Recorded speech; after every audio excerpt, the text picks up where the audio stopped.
particularly Jim and Patricia, who couldn't be with us today, and the staff for all the things that you've put together.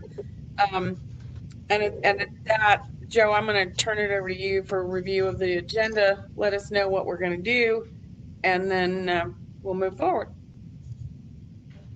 Sure. Well, good morning, everyone. You should have the agenda, and the agenda is on the screen in front of you. What we're going to do today on the agenda is we have two items that we're going to present to the board by way of background. And the first is going to be an overview of the Health Equity Working Group. And that's going to be presented by Sable K. Nelson Dyer, who's the acting director of the VDH Office of Health Equity. We're then going to have an overview of our agency health policy research analysis and development plan. This was originally going to be on the agenda for our meeting back in March, which we canceled due to the pandemic. Brendan Rivenbark, who's a senior policy analyst in the Office of the Commissioner, is going to provide you with that overview. And those two items are by way of background. We then, following a break, we have our public comment period scheduled. Following the public comment period, we're going to have a discussion of potential policy recommendations, and Jim Edmondson will lead that discussion. And there is we'll be working off of the document that Jim and Dr. Kinzer put together a week or so ago. Following that discussion, we'll have other business, and then we will adjourn. So, Madam Chair, if there are no questions, that's the agenda. Does anybody have questions? I just remind you to use the buttons at the bottom, and I'll be doing my best to keep up with things. And this is really not my show today, so I'll help as I can, but defer to others who have done all the heavy lifting here. So with that, Sable is first.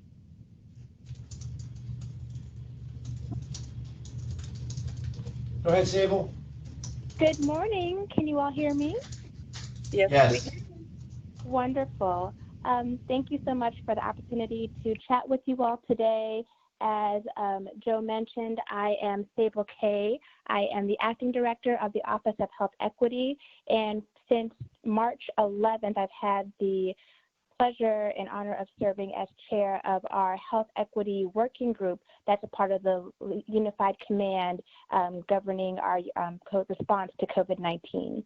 So I'm going to spend the next few moments talking with you all about some of the activities that the Health Equity Working Group and the Health Equity Leadership Taskforce have been engaging in over the past few weeks and months, and also talk with you a bit about where we're planning to go from here. Next slide, please. So this slide summarizes our Health Equity Working Group. We have a very large group. It's an interagency partnership that's comprised of both individuals that work in state government. We have representatives from the governor's office, across the HHR, the Health and Human Resources Secretariat, as well as other agencies that have work that directly impacts social determinants of health. And we also have a large number of community members. So that could be faith leaders, community leaders, individuals who sit on advisory boards for the different agencies within the HHR Secretariat. We come together. Up until last week, we were meeting weekly, and we apply a health equity lens, both proactively and reactively, to each level and each aspect of our COVID-19 response. Our Health Equity Working Group is in the senior level of the Unified Command. We report directly to the incident commanders, which in this case are Dr. Oliver, and now Curtis Brown, who is the VDEM state coordinator. And the goal is for us to be able to facilitate community feedback directly to those incident commanders so that we can have a better understanding of how to curb any kind of adverse and disproportionate impact that COVID-19 is having, as well as meet community need. Next slide, please. So this slide here summarizes our Health Equity Leadership Task Force. So as I mentioned, our larger Health Equity Working Group is comprised of over 100 members. This is the leadership team that oversees the work of that larger working group. We were very intentional in making sure that there was a health equity expert that was embedded in each one of the key parts of this COVID-19 response. So in the governor's office, we have Dr. Janice Underwood, who is our state diversity, equity, and inclusion director. At BDH, we have myself, and at DDEM, the Department of Emergency Management, we have Curtis Brown, and they've hired Dr. Lauren Powell, who's actually the previous director of the Office of Health Equity, and she was hired to apply a health equity lens to DDEM's emergency management work. Next slide. So this is a summary of what we've been able to accomplish. They fall into three main buckets. We have equity education, community engagement, and internal collaborations. As it relates to equity education, I think the hallmark of what we've been able to do is we developed a COVID-19 a training that talks about how to apply a health equity lens before, during, and after times of disaster. And we developed this training because oftentimes agencies and individuals espouse and support, in theory, the idea of health equity, but there are oftentimes a lot of questions about how to implement it and operationalize that theory. So this training underscores the importance of utilizing a health equity lens, and also walks people who participate in the training through tangible steps that they can take right now to apply a health equity lens to their work. This training is currently available on the Virginia Department of Emergency Management website, along with a training about how to address access and functional needs. One of the things that has become abundantly clear is there have been a lot of areas where we have not been serving individuals with access and functional needs, meeting their communications needs. So we've ensured that agencies specifically, but also created a guideline for other community-based works as well, for how to ensure that people with access and functional needs have access to translators, that there's captioning available. We've made sure to incorporate different language translations, but all of these making sure that to bridge the gap or any perceived or actual communications barriers. So that's been an incredible part of our equity education component. Also, the MRC has been working with the Office of Health Equity. They utilize our platform to train the volunteers who are seeking to serve the Commonwealth during this time. And we've been working to make sure that there's an equity message embedded in their training as well as they go out to serve community. The other piece that I wanted to talk about as it relates to community engagement, we've done a lot of conversations with community. We've reached nearly 50,000 residents across the Commonwealth in a series of about a dozen community conversations. We've met with faith leaders, we met with we had groups based by race and ethnicity, so we spoke with Asian Americans, we spoke with the LGBTQ population, the African American community, et cetera. And the goal of those conversations were to talk to them about what resources the state had available, but also to hear from them in terms of what their needs were. And in some of those conversations, one of the most common needs that we heard was lack of access to PPE, so to masks and to sanitizer. So that helped us to develop our pilot project. And you see there we have the names of some of the jurisdictions that we've worked with. To date, we've worked with 11 jurisdictions, and we have 37 more that we're looking to engage, and we've prioritized that list, and I'll talk to you a little bit more about how we've done that in just a moment.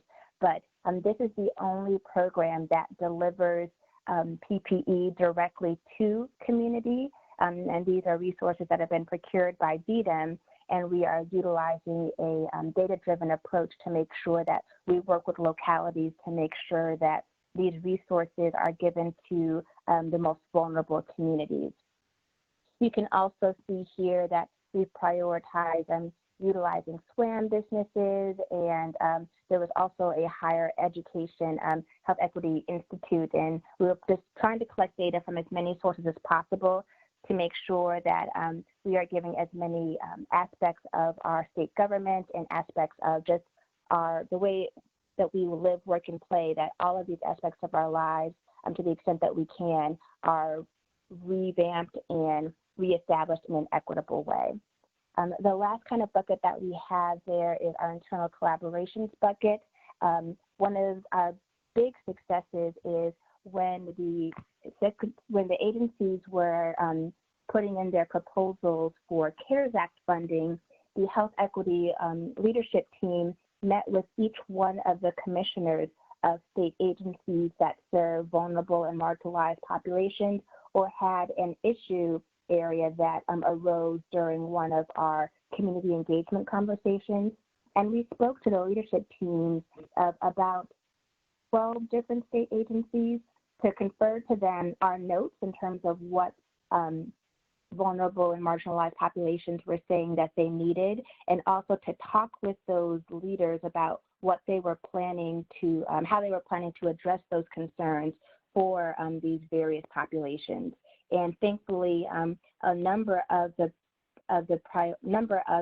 proposals that we helped to co-write and that the Health Equity Working Group ultimately endorsed have been funded and will be going to serve the needs of marginalized populations. We've also, since I mentioned before that we've done a lot of learning about the ways that we haven't been able to meet access and functional needs and apply and operationalize a health equity lens, we've created a standard operating procedure tailored right now, obviously, for this COVID environment, but talk specifically about the steps and create an algorithm, if you will, for the steps that agencies and community organizations can take if they want to hold community-facing events, what steps they should take to make sure that those events and those resources are distributed in a way that's equitable and accessible to different populations. Next slide.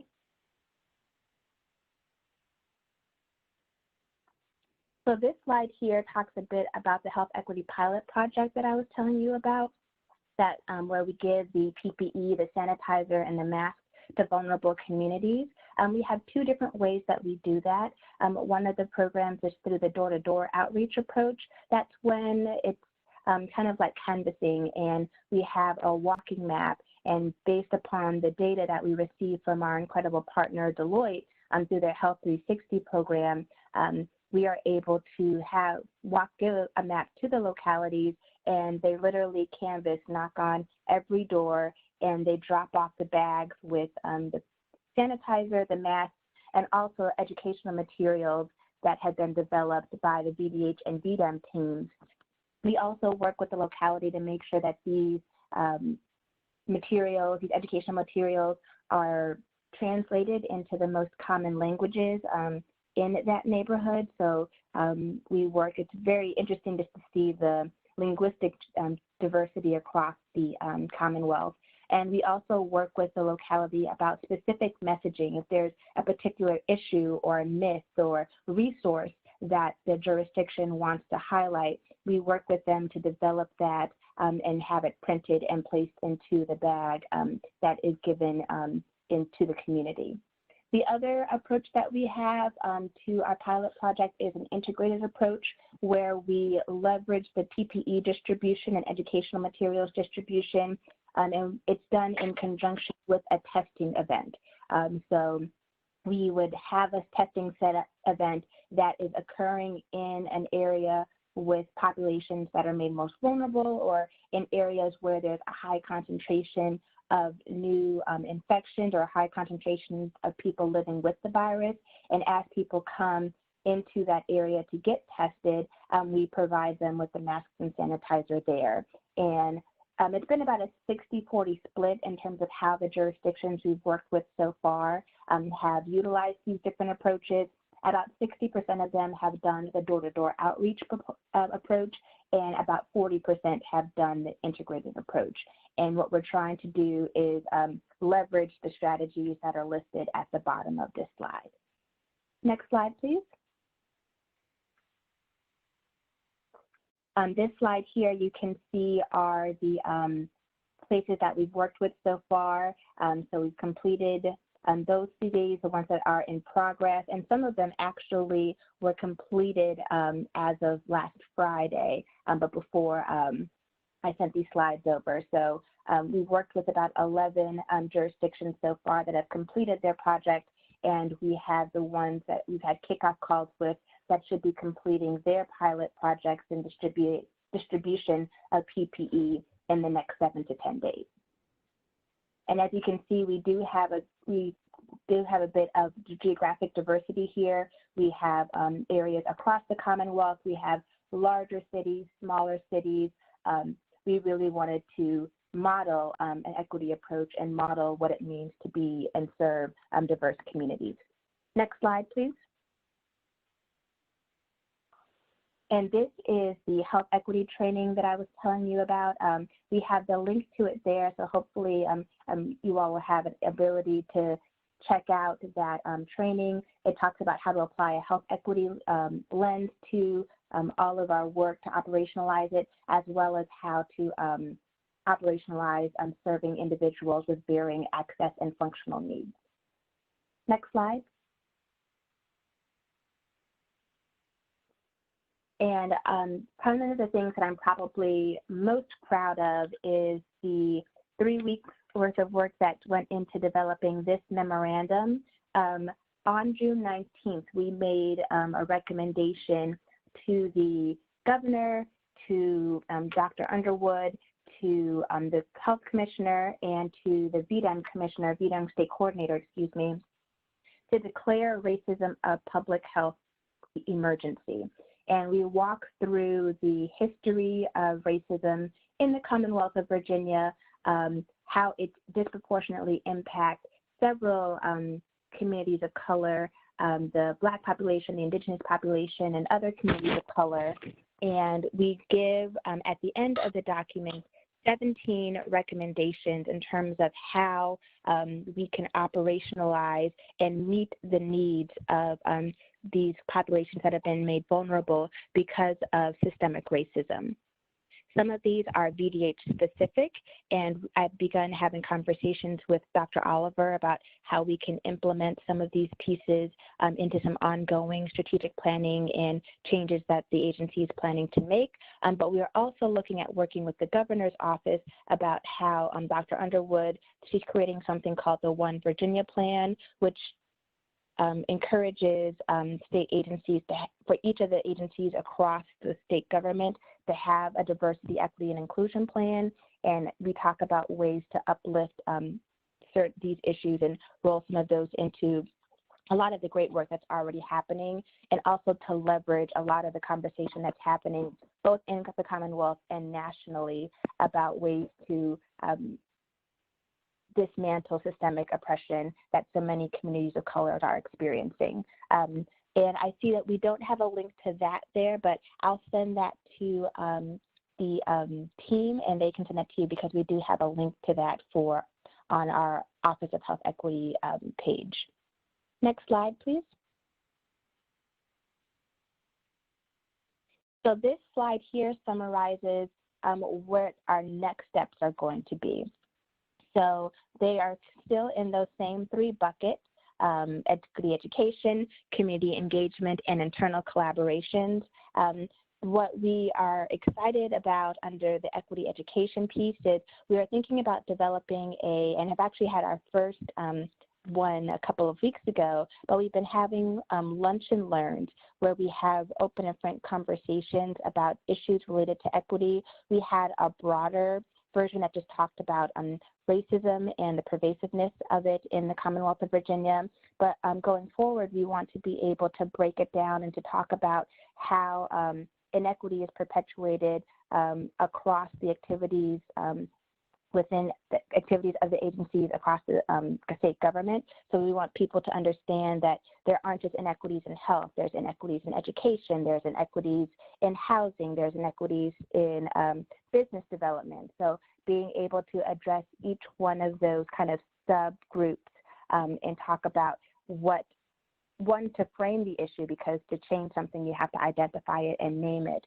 And two, to talk about not just moving beyond just identifying the problem, but also going to the solutions generation component and working with the incredible minds that we have here in the Commonwealth of Virginia to operationalize and implement solutions to these pervasive issues. In terms of the community engagement, we had, at the time, we had 43 more localities, but we were able to get a couple more engaged over the last week or so. So now we're down to about 37, I believe, but we have enough PPE within our VDM stockpile, the amount that's been carved out for this particular activity, to work with our Deloitte team, to work with them to implement our pilot program in those other jurisdictions. We are also really excited because we've been able to not only give PPE to vulnerable communities, we are also been able to make sure that individuals who are serving time, who are residents of our state prisons, and also the individuals who work at those prisons, we were able to get an additional allocation to collaborate with those 66 local and regional jails and other state correctional facilities, and we're doing PPE distribution through the Reform Alliance. So I know that they are going to begin their distribution this week, I believe. So they are going to make sure that those critical resources are given to such a truly at-risk population, because just of the nature of the prison setting, as we've all probably read and heard, there have been outbreaks in some of these state correctional facilities. And in terms of internal collaborations, we're going to continue our work in terms of messaging. I will talk with you all in a little bit about how specifically we're going to do that, but we're focusing right now at making sure that we are able to have open dialogues with community and making sure that there's open dialogues across the different state agencies that are coordinating efforts that are related to our COVID-19 response, that we can do so in a way that we are being transparent with each other as state actors, but also to the extent that we can, we're being transparent with community as well. We are in the process of developing a guidebook for the health department, specifically as we move into this next phase, and we are ramping up our contact tracing about how to do so in a way that is affirming and culturally sensitive. So that will be coming down the pike as well. Next slide, please. So this slide here shows our one of the consultants that we've hired, Dr. Rebecca Vargas-Jackson. She's an incredible individual out of Northern Virginia, and we've contracted her specifically to help us with our Latinx, our Hispanic community outreach. As we know, the Latino community has been bearing the disproportionate burden of COVID-19, and there are several different reasons for that. There are concerns about access to healthcare, access to testing. There are the concerns about intergenerational families, and you have individuals who wouldn't be able to socially distance or even to quarantine at home because of the nature of the intergenerational family that exists in so many Latino communities and Latino households. We also have issues in terms of where a lot of Latinx people work, in terms of them having to, their jobs are being considered essential workers. A lot of them are working at the poultry plants who have had experienced incredible outbreaks of the COVID. So we are working with her to develop, she's working with our communications team to develop Latino-specific communications products that would not just merely be Spanish translations of English and like traditional, like American-centric dominant culture messaging, but also creating and developing native Spanish language content that will speak to the specific needs of the Latino community, and in a way, and disseminate it in ways that would be most receptive to the Latino community. So that would, whether that's be leveraging popular opinion leaders, key opinion leaders in the Latino community, using Spanish language radio stations, which we're nurturing relationships with, and also utilizing other kinds of forms of communication such as WhatsApp, or there was another application that she explained to me that I wasn't familiar with, but she, because she is that subject matter expert, leveraging her expertise to work with that population. And she began her work with us about a week ago, and she'll be continuing to work with us through December of this year. Next slide, please. Another piece that we are really excited about is our Health Equity Working Group has been able to establish a connection with the Harvard Kennedy School, and we have 3 amazing fellows who are working. One of them is embedded in each of the agencies. So Colleen, I believe, is working with the governor's office. Hannah is working with CDEM, and Jackson is the primary contact helping the Office of Health Equity in reviewing a lot of the community feedback that we received and translating those into policy recommendations. So they have begun reviewing, as you all and publisher are well aware, we have a Commissioner's Advisory Council on health disparities and health equity, and they're reviewing systematically all of the recommendations that the ACHDHE have made. And they're also going to be reviewing the comments, and we've done a series of surveys and focus groups of communities over the past 3 months, so since May, so it's about 3 months.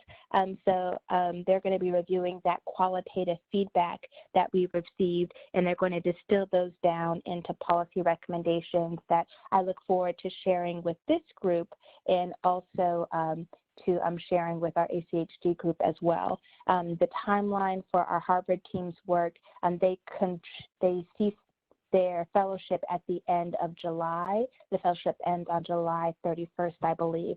So I look forward to doing a report back to you all about what they've seen in terms of the buckets, in terms of what people have been expressing need for, and what they are believing the policy recommendations are to help us to address some of those needs. On top of that, I want to notice, to mention, I forgot to mention it on the previous slide, we had a conversation. There was an incredible opportunity with the VCU Wilder School. We have some really incredible and brilliant minds here in the Commonwealth of Virginia. And Dr. Susan Gooding, the dean of the Wilder School, she had a class that talked about the intersection of public policy, inequity, and COVID-19. And the students of our class, Dr. Underwood and I, presented to the class, told them a little bit about the Health Equity Working Group, and the students of her class reviewed the data that was available on the VDH website, and also looked at the community impact of COVID-19 and what's happening specifically here in the Commonwealth of Virginia. And each of the students came up with a policy recommendation for how to address a specific need of a target population. So that's also the work of the VCU students are also going to be folded into the work that the papers that the VCU students wrote are also going to be another source of data for our Harvard fellows as they are developing policy recommendations as well. Next slide. So that kind of wraps up where all the things that I had to share with you. That's really just a snapshot. There's just been so much incredible work that the Health Equity team has been doing. I know I'm talking to you, but I'm uplifting the voices and the work of so many incredible individuals who are working to serve and meet the needs of vulnerable communities across the Commonwealth. And I will take a step back and yield my yield the floor back to our convener here, and I'm happy to answer whatever questions and hear any comments that you will have at this time. Thank you.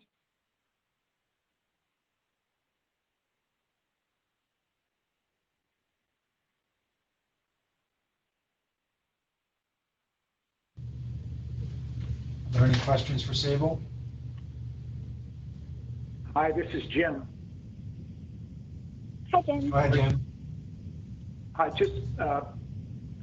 Sable, greatly appreciate the work that you and your team is doing. It is, not surprisingly, it is incredibly focused on COVID-19 and the response to that.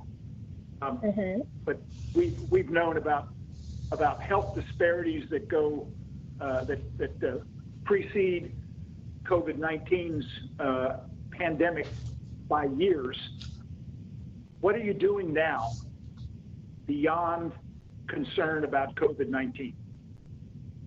Absolutely, and I thank you so much for your question. One of the original scope of work for our Harvard Fellows was actually to focus on that HEWG project that I was telling you about, our Advisory Council on Health Disparities and Health Equity. That's a group that meets quarterly, and they review they have conversations about specific issues that are impacting segments of the population. So that could be the disability community, the rural community, the elderly community, so on and so forth. And I definitely, as you and I both know, that COVID didn't invent health inequity. What it has done, unfortunately, it has exacerbated inequities that were pre-existing. And the initial scope of the Harvard students' work was to take the list of the recommendations from the HEWG, because they make recommendations to the commissioner once a quarter, and to do an analysis, for them to do an objective analysis to see what, if any, of these recommendations that have been made over the past. The HEWG has been in existence for several years.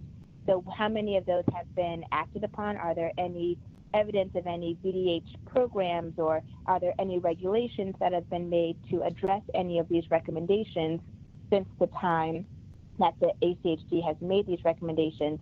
And to the extent that there hasn't been any operational, any actions that have been taken, what actions can be taken either through the regulatory process or through a legislative component to operationalize the recommendations. And the idea here is that, like, we know that the CARES Act funding, for example, a lot of the funding will be ending, some of the funding will be ending at the end of this calendar year, but health inequity is not going to go away on December 31st.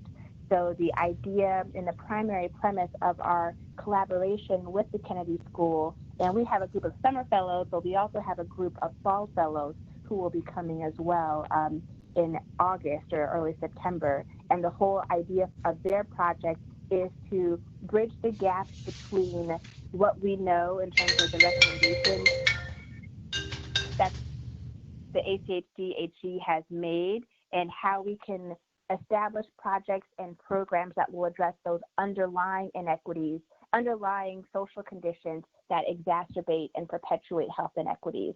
And that we just spun it to have a COVID spin just to be reflective of this moment that we're in. But the original design of the Harvard Fellows Program was for us to look broadly at the root causes of a lot of these inequities, and having the foresight to address those at the root level instead of just addressing the problematic fruit. I would suggest, and we'll get into this more later in the meeting, that we need probably less study of what to do and more advocacy for the money to make things happen. And it's clearly the kinds of things you're doing, identify best practices, identify how we might address underlying issues. That's all terribly important. I'm hoping that we will take this opportunity of societal's recognition of the problem and be more specific about, okay, here's what we need to do now. And absolutely, some of these things, this will come up later in our meeting, I'm sure.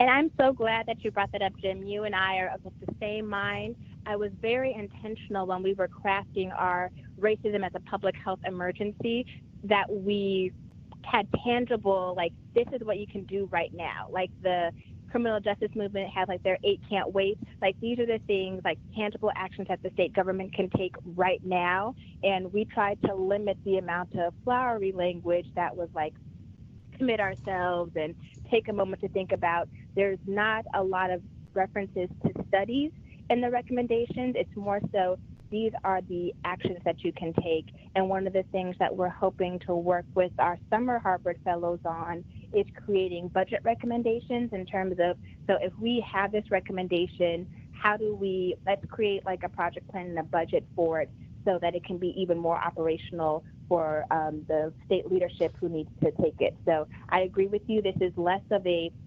academic exercise and more of a project management. This is how we get it done because the time is long overdue for us to act. Wonderful. The words I want to hear are budget, money, and funding. Fabulous, and we are working on it. Good, sir. Okay. Did anyone else want to ask Sable a question? All right, well then in that case, Brendan, you are on. There we go. Okay, good. Good morning, everyone, and thank you for the opportunity to allow me to present on the PDH Policy Research Analysis and Development Plan. As Joe mentioned, we had intended to discuss this at our March meeting. The plan was published early on in this calendar year, and we've actually presented it a few times, namely to our Policy Advisory Council, which is all the Masters of Public Health programs, and Jim and Dr. Jang have been a part of those discussions as well. So hopefully most of this won't be new information to them, but I'm happy to discuss it with the rest of you all. So, next slide, sorry. The plan was really drafted as kind of an annual assessment of our agency's priority areas that really require some robust research and analysis, but more importantly, stakeholder engagement to identify priority areas and potential policy recommendations include budget, regulatory updates, legislative proposals. But I think one point of emphasis that we've tried to make sure that especially our teams understand is that this really isn't intended to supersede or overshadow any of our programs or priorities at the office or local level. More so, it's to provide some guidance on current and emerging public health priorities and really to develop kind of a playbook, if you will, for tools and potential solutions that our staff can use to engage stakeholders. And this was developed in partnership with our own internal staff and leadership teams, our local health directors, and the Commissioner's Policy Advisory Council, which again is the Masters of Public Health programs. Next slide, please. So this was the first iteration of this type of document, and as such, we were really starting from scratch. So when we started doing this kind of high-level crosswalk of various priority areas, we wanted to make sure that anything we put into practice or on paper was really fitting and conforming to a list of guiding principles that our teams developed. I don't want to get too into the weeds or read off the slides, but really we want to make sure that, as Sable was alluding to before this, that everything we do is equity driven and that we ensure that we're addressing the needs of vulnerable populations first. We want to make sure that we're leveraging timely, accurate, and transparent data to serve as any backbone to policy development. Obviously, we want to make sure that any of our proposals and ideas align with the Plan for Wellbeing and our strategic plan. And we also want to make sure that what we're doing aligns with the needs of stakeholders across the Commonwealth, and especially the needs of our consumers and those that we serve. And lastly, we want to make sure that any of our priorities or recommendations aligned with the priorities of our administration, and in this case, the Northam administration. Next slide. So the high-level activities that we took into account when we began this process, and again, this was the 2020 version, and I think everyone's timeline are getting a little blurry these days, but we engaged, started this process at the beginning of 2019. So at that time, we had just wrapped up the Commissioner's 2018 listening tour. We were in the real focal point of the Partnering for a Healthy Virginia collaborative that we have with the Virginia Hospital and Healthcare Association. There were multiple high-level initiatives going on across agencies, including the Governor's Challenge to Prevent Suicide among service members, veterans, and their families. We're working with our Behavioral Health Agency and Medicaid on various learning collaboratives around the public health and behavioral health intersections. Governor Northam established their goal to eliminate racial disparity in Virginia maternal mortality rates by 2025, and they also embarked on a listening session late last year to talk about maternal mortality and disparities. In addition to that, there were multiple activities across the state to analyze and address the public health impacts of climate change. And then in addition, we continue to leverage the skills and expertise of our colleagues at our Masters of Public Health programs, as well as internally, to make sure that we're really throwing a wide net for input and feedback on these type of discussions. Next slide. So at a high level, the priority areas that were included in this first draft of the plan, and again, this is going to be a high level kind of summary of the structure of the plan and some examples of policy recommendations and activities that have occurred since then, and I'll work with Alex to make sure that this larger plan is sent to the whole board.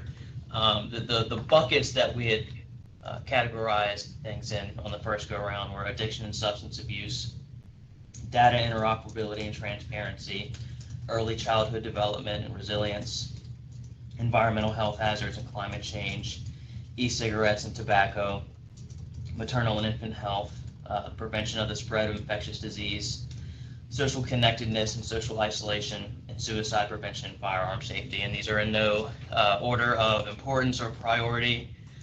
We wanted to make sure that everything was elevated based on the type of recommendations that were provided and not based on kind of what is a topic of the day. Next slide, please. So within each of these topic areas in the larger plan, we worked with our staff and subject matter experts to provide a high-level overview on the actual topic at hand. And as I think really the most important piece of this is looking at the vulnerable populations and who is most likely to have adverse health effects or well-being effects from the various disparities that exist within the topic area. What are we doing internally in this space, and what are other agencies doing in that space? What are either state-specific or nationwide best practices? Who are our internal points of contact? So if we're looking for someone who's a subject matter expert on childhood resilience, who should folks be looking at internally to ask any questions or foster any collaboration with? And also, just as importantly, who are the external folks that are working in this space, and who are those points of contact?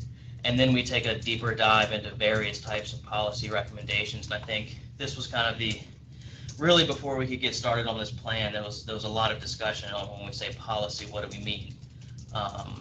And I think the buckets that we had kind of landed on, at least in this first iteration of this, was what are some potential legislative proposals?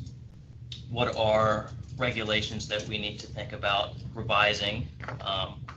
And Jim has alluded to this. What are the funding mechanisms to actually support any initiatives that we would like to embark on for these areas?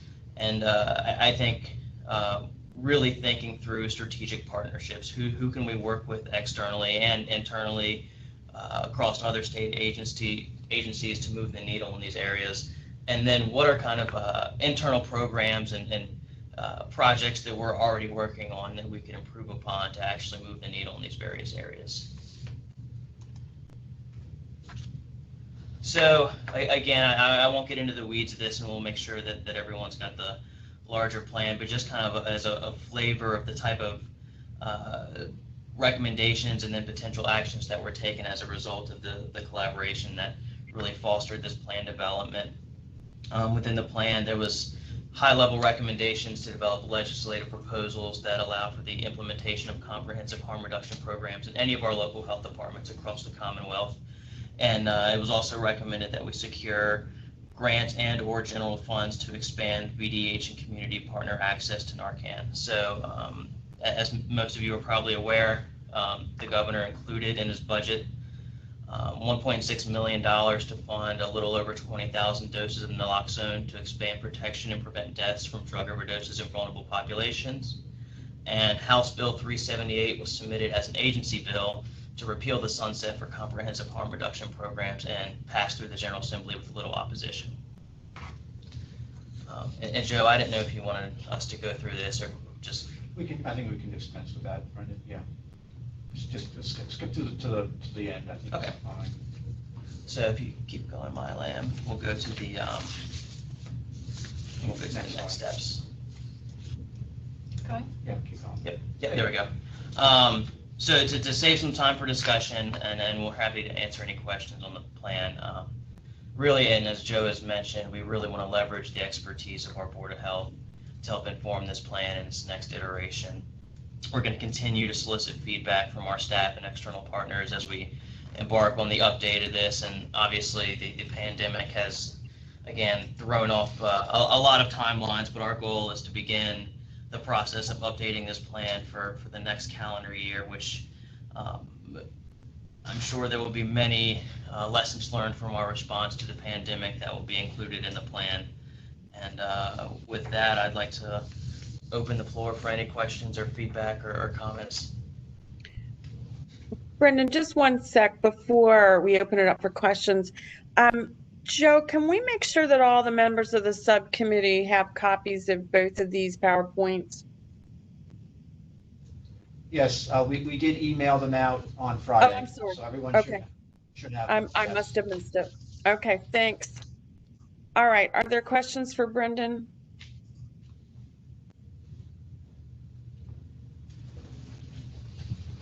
Jim? Well, come on, you knew. I was trying to give everybody else a chance. Well, you snooze, you lose. You go. Well, I appreciate that Brendan has picked up on my obsession, and I was delighted that there are elements of it in his presentation. There are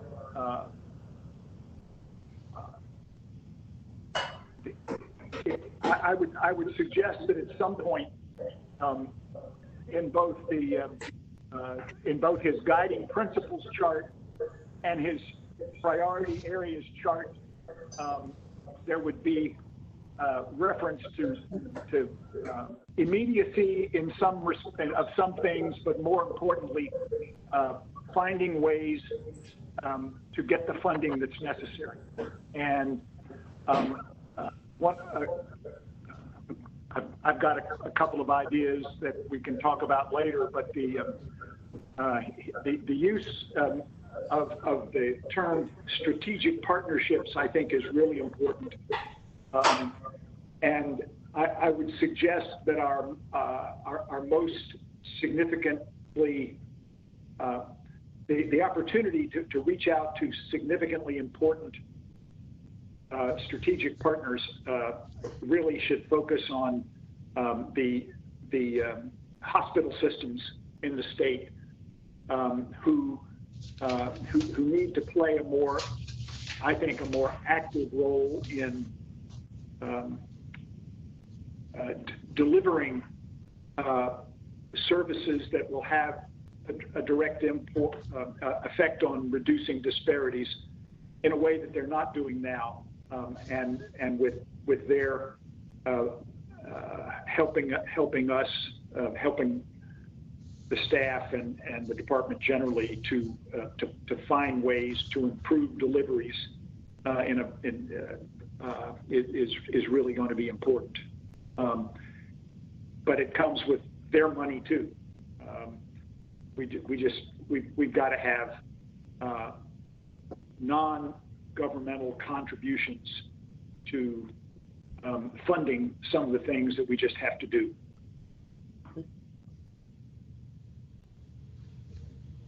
All right, anybody else here?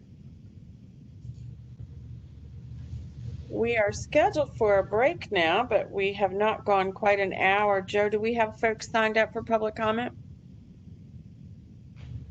Matt, we don't have anyone signed up for public comment right now. Okay, well then let's go ahead and take about 10, 15 minutes and we will be back here about, I don't know, 5 or 6 minutes after 11. All good? Okay.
Okay, is everyone back?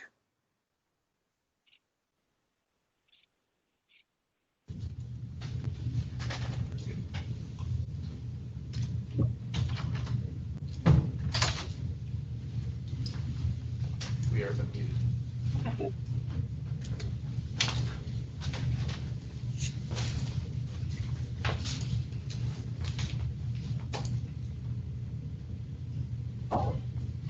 Jim, are you back? Yes, I am. Okay, well, the next part of the conversation is yours to lead. Since Patricia is not here, I'm going to let you move us through what you think are next steps or where you want to elicit more conversation, etc. Thank you.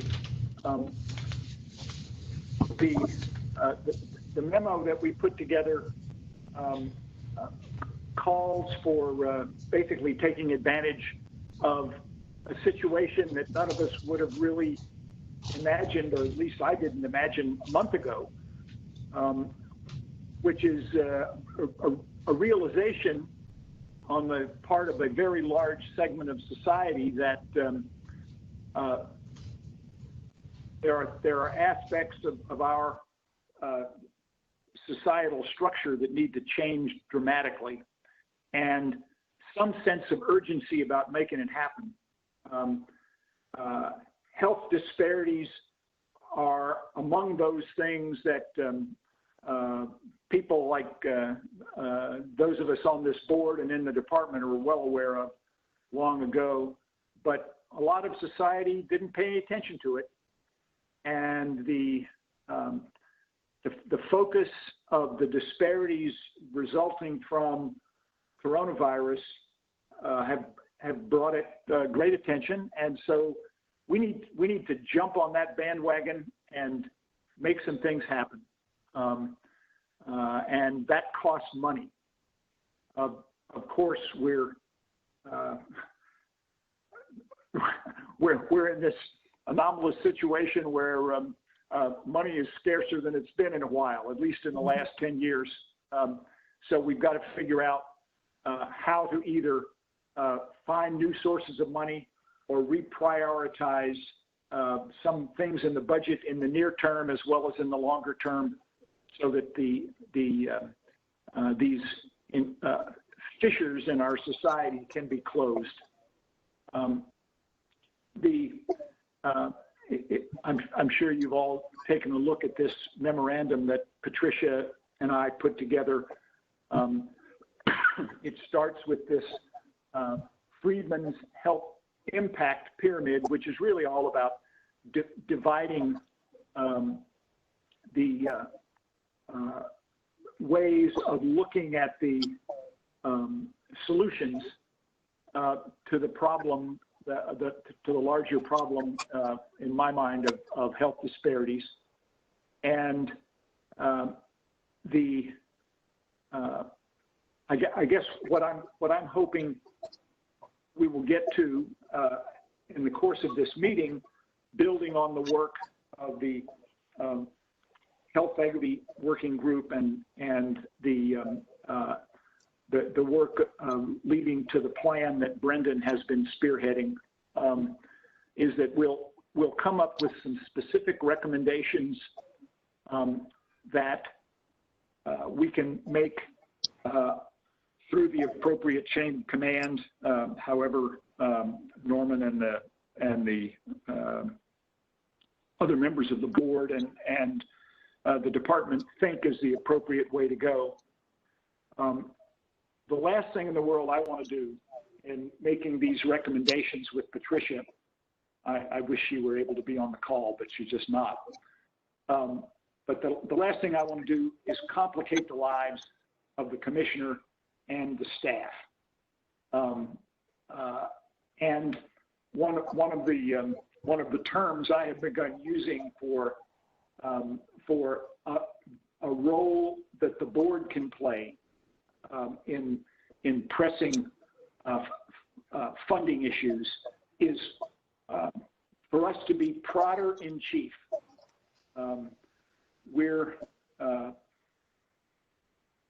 we can take whatever heat might come from pressing the governor and the administration broadly to do what they don't think they can afford now.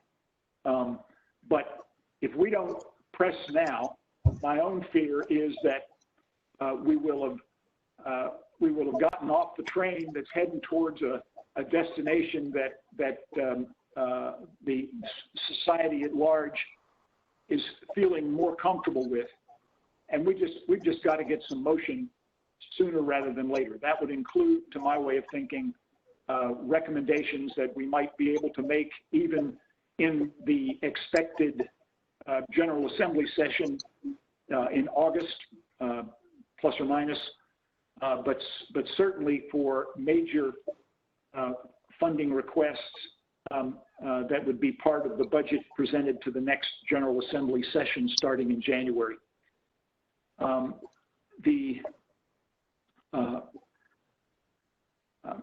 Some of the things that I think we might deal with, and in fact in the big table that is included in the memo that we have circulated, are specifically related to COVID. No surprise there. But the ones that I am equally concerned about are things that are more must be more permanent in nature in order for us to continue addressing the disparities. As both Sable and Brendan have pointed out in their presentations, that closing those disparity gaps is not something that BDH can do in isolation. My goodness, there are probably a half a dozen departments in the government of the Commonwealth that have to address problems that are beyond our ken. But the coordination of things with those departments are just so important, and we are certainly heading in that direction. But I would like to walk through the tables in this memo and ask and provide some suggestions that come from Patricia and me, but also to ask board members to contribute suggestions that might be part of recommendations that we could make up the chain of command in whatever format people think is appropriate, that don't really require an awful lot of additional analysis about whether it's something that needs to be done. Certainly analysis would be called for in making sure we do them correctly when we get around to them. But what does need to be done in the near term, I think, before we make a specific recommendation about action, is to figure out what it might cost. You'll note in the table that the memo produces that under funding there are a whole string of to be determined, and that's appropriate. I think that among the candidates for the to be determined are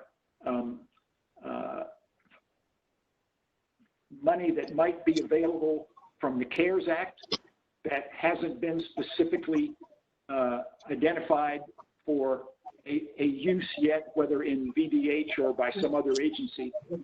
I mentioned earlier strategic partnering. I think we've got to find ways to attract funding from major healthcare providers, particularly the hospital systems, who could benefit in the long term in real economic ways from our doing what we would be trying to do. And frankly, another thing is that I would like to propose that the Commonwealth think a little more broadly about the ways that it can avoid deficit financing. I suspect that there are things in our budget and in an upcoming budget that could properly be funded with capital resources, bonds, that could come out of the state budget, leaving the state general revenues to do some of the other things that I fully suspect would not be appropriate for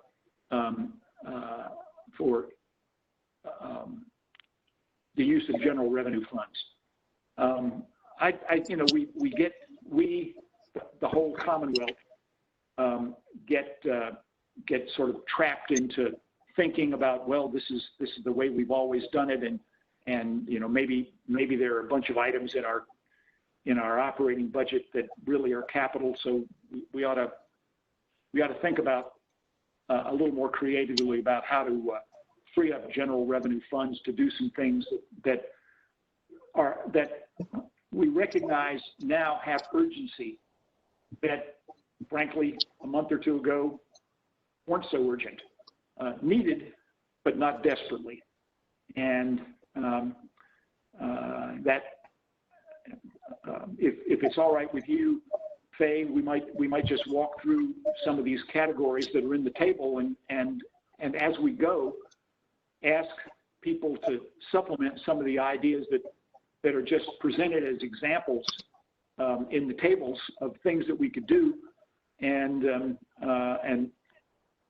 try to broaden the list, which would then be something that we would consider more broadly at this board meeting and beyond. Well, it is fine with me, Jim. I just would, if you wouldn't mind, I would like to just add one little note in here that I do think this is our moment in time, and it's been striking to me. I think, as most of you know, I live in Hanover County, and we have an issue of a couple of schools here that need to be renamed, and that's become quite an issue. But what has been interesting to me about it is the number of people who I would never have imagined would be supportive of appropriate change have really come forward. And I think it's a time when many people I never would have suspected are saying, you know what, it really is time for a change. It really is time to do things the right way. And so I think not only is it the moment when we've got more interest, more understanding, or at least a desire to be more understanding, but I think it might also be worthy of our time as we're thinking about funding, is to think about the places where we may not necessarily need more money because there isn't a lot, but we might need a rethinking. So, for example, there was an article not related to us directly, but there was an article in the Times-Dispatch yesterday about our local governor's school, which is funded by localities, or localities put a number of students in it. My own locality has not had a person of color who's been recommended to Maggie Walker in 5 years. That's a no-cost change. As we move forward with things, to always ask ourselves the question, what's the diversity piece of this? What's the equity piece of this?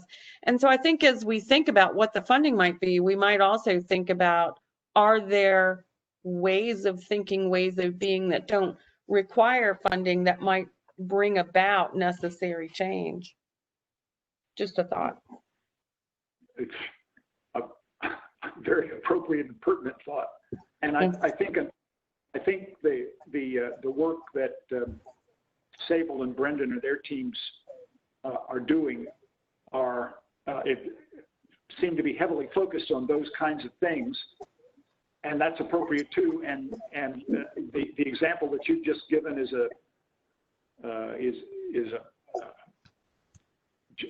something that probably hasn't crossed their paths just yet, but could and should.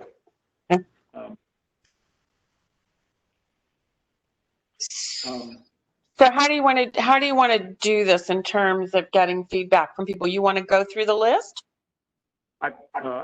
Yes, if that's okay. Okay with me. All right. Well, let's start with the first item on the column. There are a number of items under the Friedman matrix under clinical interventions, and I like the word interventions because it suggests action as opposed to analysis. First one is diagnostic tests, and this is one area where I was sort of surprised early on that that Virginia was noted as kind of slow off the mark. Somehow or other, we didn't have the equipment and the testing capacity that we might have had. That the gap has seemed to be closing, but what's become readily apparent, especially as we start opening, is that we need to be using tests where the results are available almost instantly. And I hope the CARES Act money can be used for that, but this is just an incredibly important item that, I mean, I plead ignorance about the differences between all these tests. At a plenary meeting we had a couple of weeks ago, Norman described to some extent the differences in these tests. As far as I'm concerned now, especially as we're opening, the only tests that matter are ones where you can get results almost immediately, and we got to focus on that. Are there other specific suggestions regarding finding, paying for, and using diagnostic tests?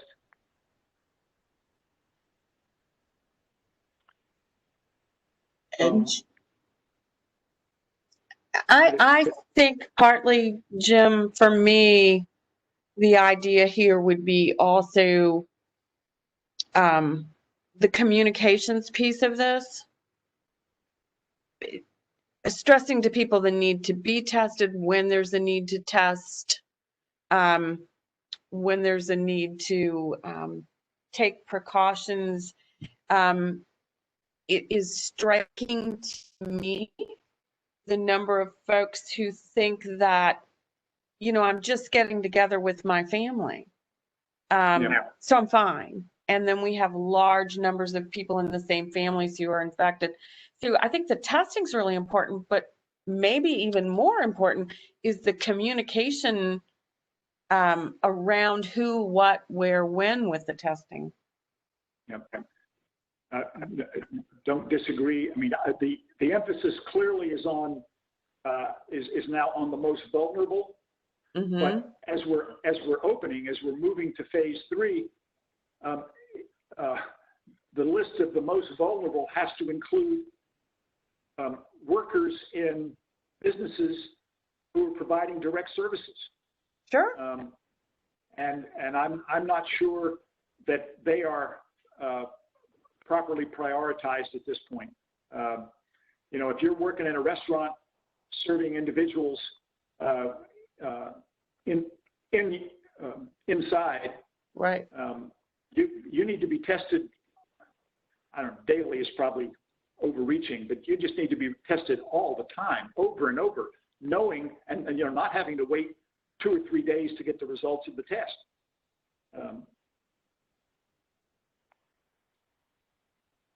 Other folks? It strikes me we have a lot of people on here, Jim, and it seems like you and I are having a conversation. Sorry. That's okay. I know we're all trying to multitask, but Gary, Linda, anybody, Stacy, anybody who wants to, Benita. The only thing, one thing that I would mention, Jim, and I think you're right. But I also think there's a lot of anxiety, especially if you're in an essential setting. If you do turn up positive, what that ramification would have to you and your ability to work and your business. And I think that's part of the communication is not only how you get tested, where you get tested, but confidentiality and concerning and mitigation for that. Because I think, I mean, like I said, I can only speak from my perspective, but I know that if I test positive, there is ramifications to my business, to my coworkers, to all kinds of people. And I know that there's a larger health concern and why we should do that, but I also know there are people who are essential workers who need that money. So just having some sign of, communications in there to say, here's why you need to get tested, even if it might have a financial impact to you. Well, yes, I can't disagree with any of that. I'm hoping that the next the next round of this outrageously expensive funding that the federal government is going to have to do will help businesses through that kind of problem. But at the moment there's not any good way for the economic problem that you've described, Stacy, to get solved. It's just it's a terrible. This problem. is Anna. Hey, Anna. Yes. Well, thank you for the recommendation. I'm more concerned whatever we recommend can translate to the legislators and work policies items. You're talking about hopefully our recommendation can lead to some funding to address the issues. So you know that the BDH already increased community sites and to increase testing, and also have a possible mobile unit to increase testing capacities. And so we, as a board, if we want to make a recommendation, we have to think of what recommendation we can encourage General Assembly to allocate the resources. And as I mentioned, whether they can put some of the legislative items to provide the funding from the CARE Act to support business, universities to do the testing. And those kind of things that we need to think about it. At the end of the day, that we want something that can translate it to in the legislature's items. And BDH may have better idea what recommendation we can have.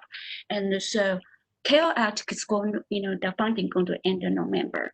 General Assembly, may have idea of how to allocate the resources.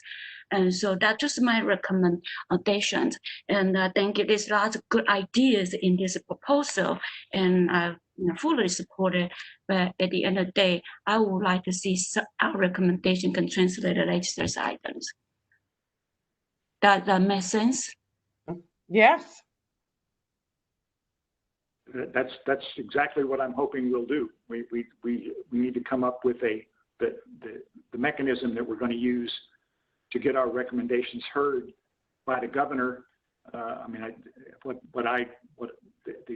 process that I imagine would be first to convince the governor to get it included, get the items that we want to get funded included in his budget to the General Assembly, and even for us as board members to advocate to the General Assembly if that's necessary. And the idea is doable, achievable. You know what I'm talking about? Mm-hmm. For example, if you propose to say, hey, I want to have this budget support business to do the testing company, the testing, that's achievable. It's measurable.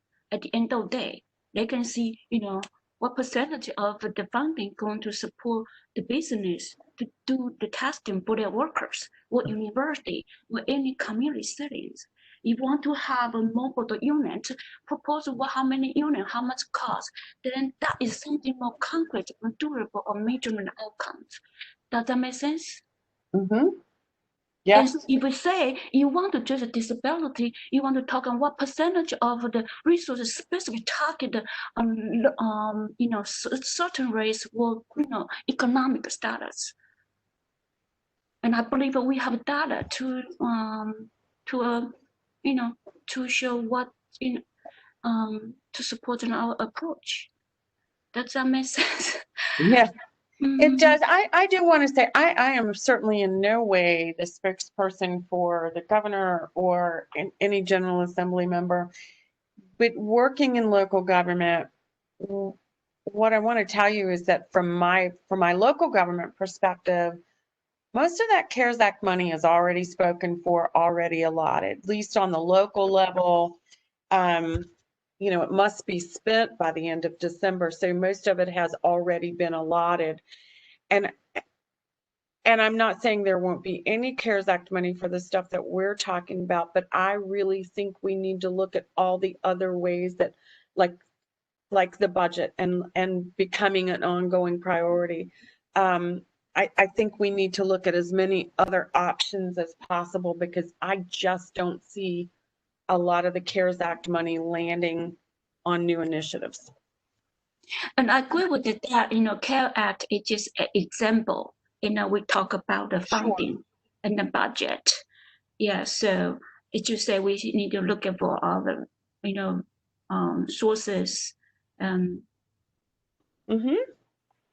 Agreed. Other folks?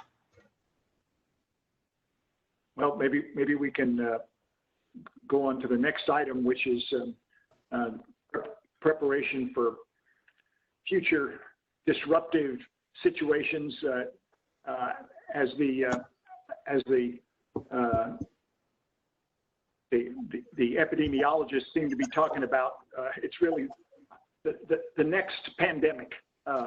Something is coming. We just don't know what or when. But we need not to be in the situation we were in February of this year. So we need to do stockpiling. That since it seems apparent that at least there's the possibility of our not being able to count on the federal government for that. And then there are a bunch of these things that probably don't require much money, as Faye was suggesting earlier. I mean, they're cross-training among specialists, EMTs, volunteers, all that sort of thing that we need to give some thought to that we haven't given thought to now. But the stockpiling issue is something that we certainly need, I think, to be in our list for the upcoming budget cycle. And this is Linda. I'm sorry I did join late, but in this particular section, I thought that this was already under the governor's, I guess, purview that he was already considering. So are you asking that we just try to ensure that it gets into the budget? But I thought that he had developed a plan around this. Am I incorrect on that? And that is a similar, that is a similar, I have, because your label, the title was disruptive the situation. And I have a hard time to define the disruptive situation. But as I see that your recommendation, basically you were trying to build up public health infrastructures. And so, but the events you haven't really defined, and some of this already been done. And so, my recommendation is to allocate a resource to strengthen, public health and infrastructures, and to deal with, I just say, pandemic or foreseen infection of these outbreaks. The destructive situation, it's not well defined, and I have a hard time to understand the term, Jim. But it's not a good idea, Jim. Well, it's just look the pandemic that, at least as I've been listening to the popular media, not the New England Journal of Medicine, but the epidemiologists are concerned about viruses. And so there are aspects of the the stockpile that we need to create that are the same kinds of things that we were short of in February. So I think we can be pretty specific about that. I mean, we're talking about PPEs and masks and you know, hand sanitizers and all the sorts of things that just need to be distributable.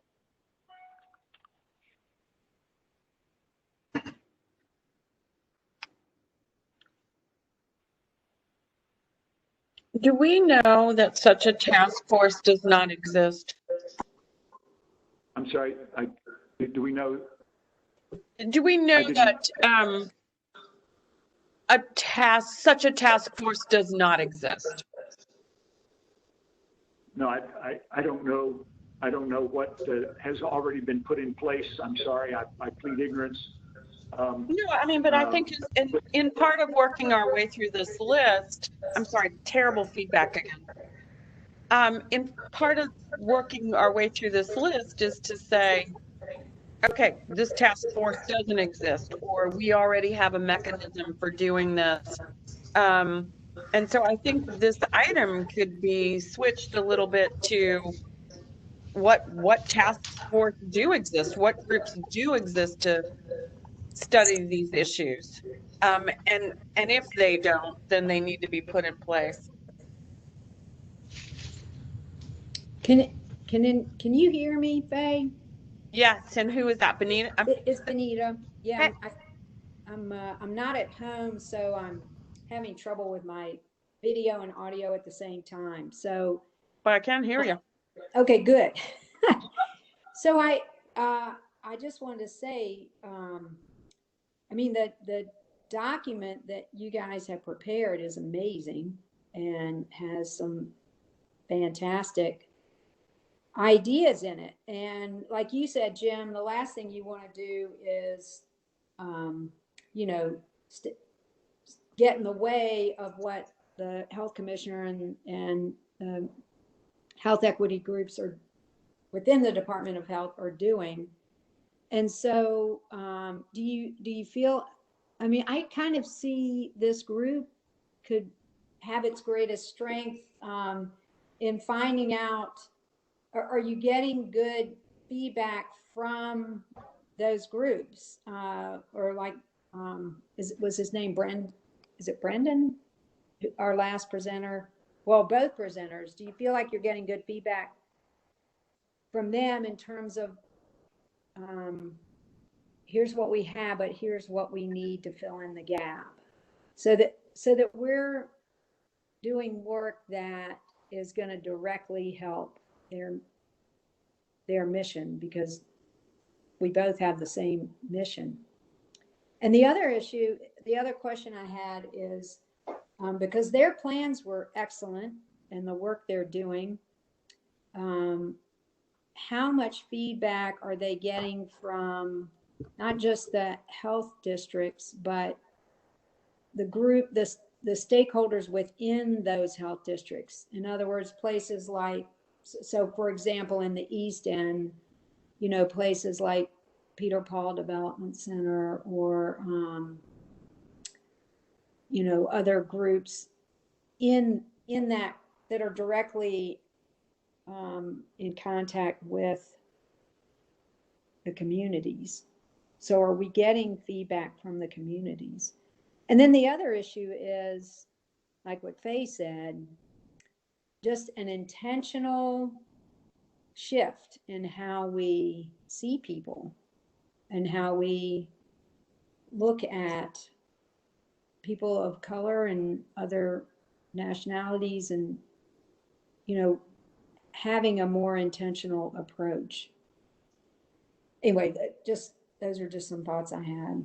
But I guess I see the work of this group in helping to augment what the Department of Health is already doing in an intentional way. Agreed. Absolutely, yeah.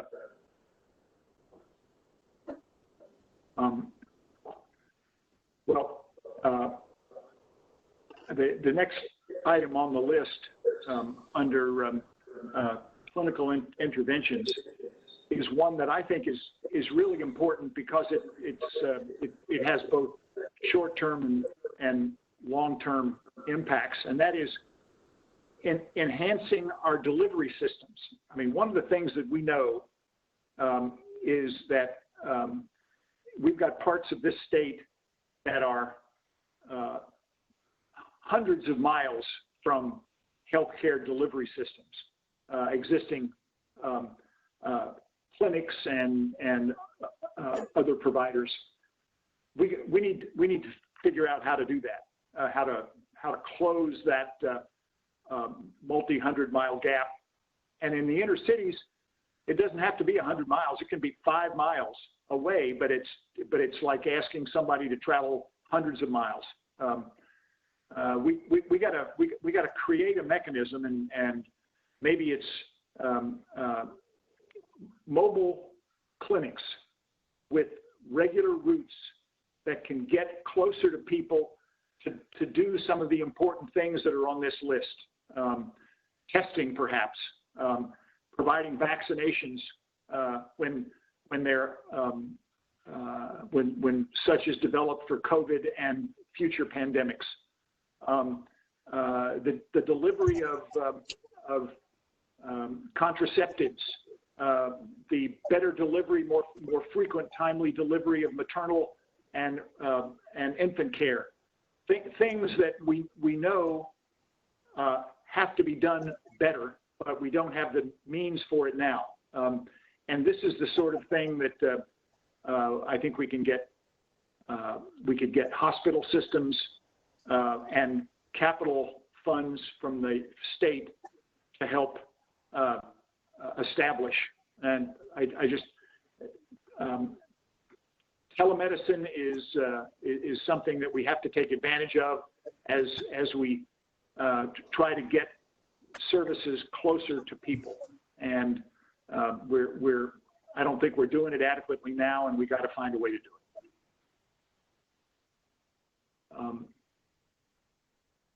it. Another item on the list here was isolation facilities. Jim, can we pause there just for 1 second? Oh, sure. I want to add to what you're saying here that, so we're also talking about peripheral issues here, right? And I think we often will be as we get into the nitty-gritty of this. Telemedicine's great, but dramatic parts of our rural communities don't have access to internet. That is not a, I wish Jim Schuler was here, but that is not only something that's limited to some of our more far-reaching areas like Southwest Virginia. There are plenty of parts of Hanover County, which is what, the worst of it, 30 minutes outside of the city of Richmond, or the furthest of it. I certainly don't want to say worse, where there isn't access to internet, and part of our CARES money was spent providing mobile hotspots so that people could have that kind of access. So the truth is there has to be a multimodal approach here. And some of it is going back to Anna's earlier comment, is about infrastructures, right? That some of the issue of dealing with folks who have the least is getting infrastructures in place that are accessible to everyone. And some of this is going to be, for us, a matter of priorities. We can't do telemedicine if you don't have computer, don't have access to internet. It's kind of a never-ending list, but I think part of this is going to be thinking about how can you have an infrastructure in place so that when another pandemic hits, and I say when, not if, we have things that are accessible to people. And you absolutely agree with everything you said. And here's a case where we have to think outside our little administrative silos. People in rural parts of the state can get to schools, if not to a clinic someplace. Can we take advantage of existing facilities, physical facilities, and add computers and access that doesn't exist now? That is something that the state should provide. And here's an example of something. Obviously, there are costs associated with this. To my way of thinking, it's a capital cost. It ought to be funded outside the general revenue funds, and it would include the sorts of communications requirements that you're describing, Faye, as well as the mobile clinic concept that we've got here. All those things need to be thought of soon, and they don't necessarily have to be paid first and foremost with general revenue funds from the state budget.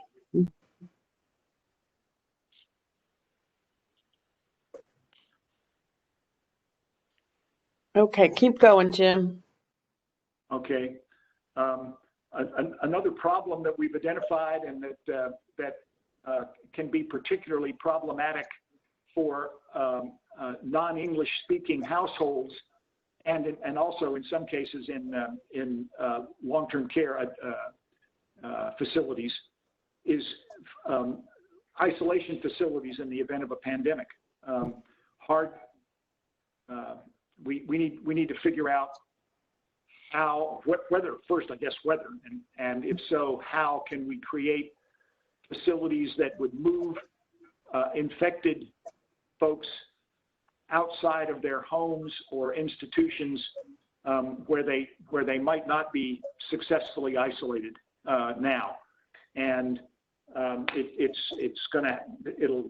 since such a substantial portion of our populations, the infected populations, are in long-term care facilities, and in Northern Virginia, it's among Hispanics. Oh my goodness, the percentage of people who have been hospitalized and have died in Northern Virginia who are Hispanic is huge, and for the reasons that I think it was Sable who was describing earlier. Well, we got to figure out how to reduce that in the future.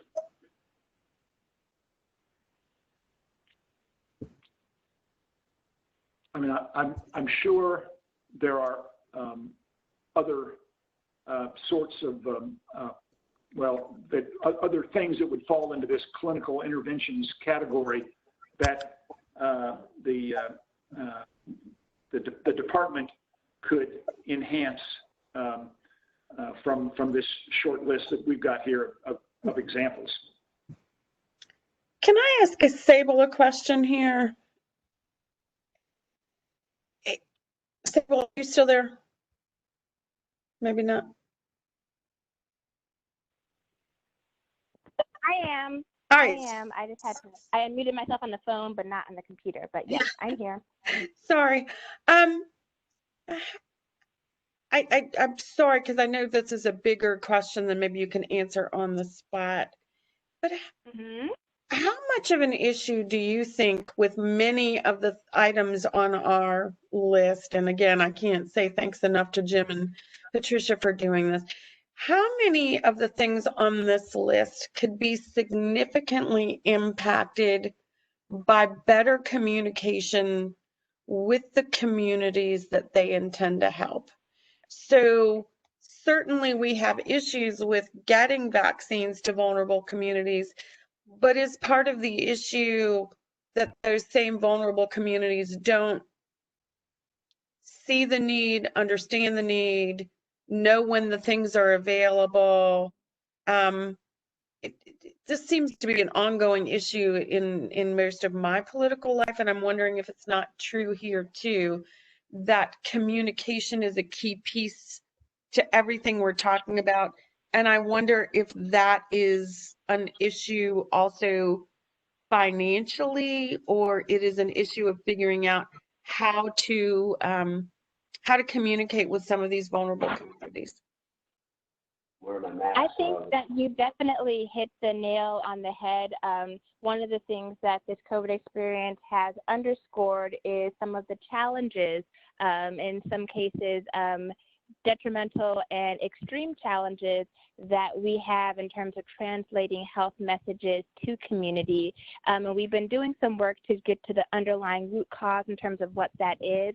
Another one of the activities of the Health Equity Working Group that I didn't mention but seemed apt to mention here is we're actually going to be expanding our pilot project to include a component about health literacy, and specifically about adding a QA component to make sure that the health messages that VDH is putting out into community, especially about COVID-19, but beyond that as well, that they're actually penetrating into community and having that desired impact.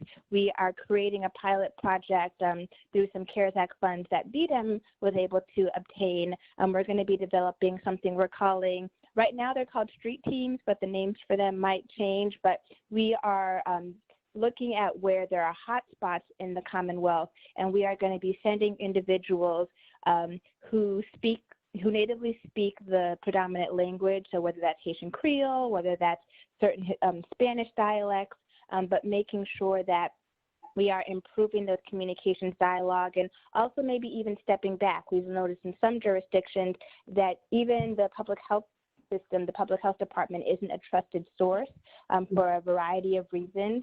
So really trying to improve our public-private partnerships and leveraging our community partners to uplift our public health messages in the event that the public health department is not that best messenger.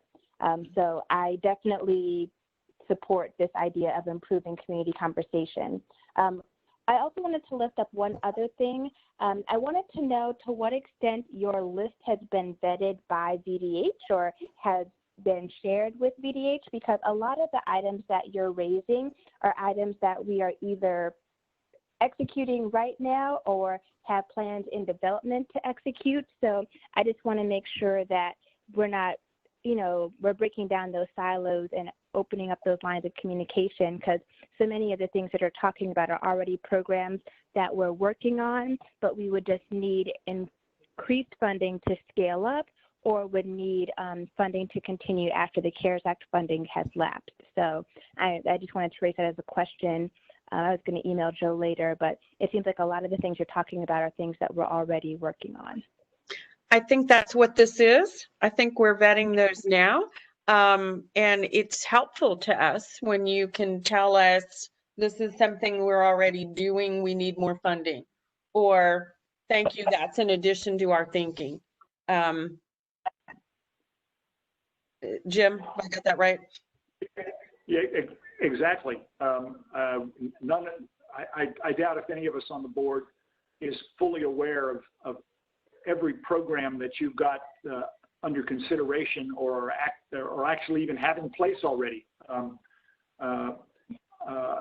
One of the things I hope that will come out of this is an estimation of the costs of those things that you might be considering but haven't implemented, so we can include that in a budgetary request. Absolutely.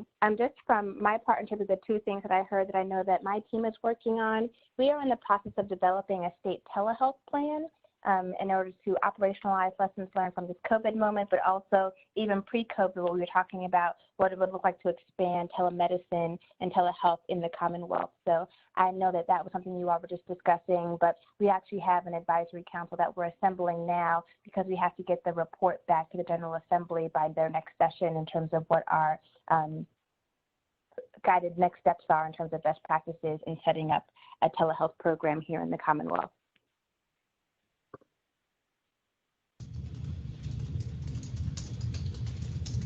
Okay, Jim, keep going. Let's see. Okay, the next category in the Friedman pyramid is long-lasting protective interventions, and these things include a vaccination program. Again, no question that first is the COVID-19 vaccination as it comes. We have to find a way to get some huge proportion of our citizens vaccinated, for those who haven't already developed some sort of an immunity, if in fact we learn that immunity works.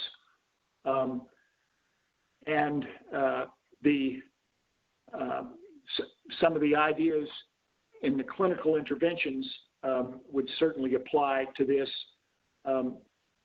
There are other long-lasting protective interventions. I mean, one of the things under this category is something that I know VDH has been working on, and that's dealing with the contraceptive programs and getting those made available to people who want them all around the state, including and perhaps most importantly among the groups that we would consider vulnerable.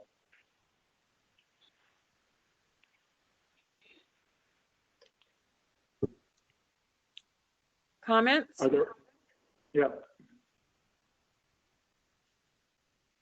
I think you're getting feedback when I speak sometimes, and it sounds like it's somebody else, but it's not. No, it's you were fine that time. Yeah. Okay. Stacey? Yeah, I think I like your term rapidly implementable, because I think we tend to fall back on our methods of distribution, especially with vaccinations. People, majority get them from their doctor's offices or they get them from their pharmacies. They're not looking to the state to provide vaccinations. But when, like going back to when H1N1 happened and there was just this massive need for vaccination, the providers weren't able to keep up with the supply as needed. So at least in my community, the health department would hold events so that a large amount of people could get the vaccination. And that was without the current, infection risk and all that kind of stuff. I mean, I spoke of it before. I'm concerned about what the fall is going to look like, especially when you're trying to mass vaccinate people in a socially distant manner. I think you're going to have to rely on your local resources in order to bring vaccines to a larger group, because I don't think that providers are going to be able, even if they have access to the vaccine, which is another story, but let's say they had as much vaccine as could be possible. I don't know if they're going to be able to vaccinate that type of people or get to the communities that need to be vaccination. So I think that making sure that we are not sticking to this is how it has to work, but being inventive and coming with different ways. And they're obviously community specific. So what we need in Northern Virginia is not necessarily what you need in Southwest Virginia. So making sure that we have an evolving plan, I think, is important. Yeah, and we've got to get to people who ordinarily don't have access to current providers, and we got to find new ways to get to people in minority communities and in rural, remote communities, the Shenandoah Valley, the Eastern Shore. I mean, it just we got to get people access that don't get access through the ordinary course. Hi, and this is Linda. I think if we could also include also the childhood immunizations under the vaccines, because vaccination is down significantly across the state. I think if you're going to this expense to bring some type of clinic or mobile clinic to the communities, it will be helpful to include those along with the flu and COVID vaccines. Oh, absolutely, that's wonderful. Yes.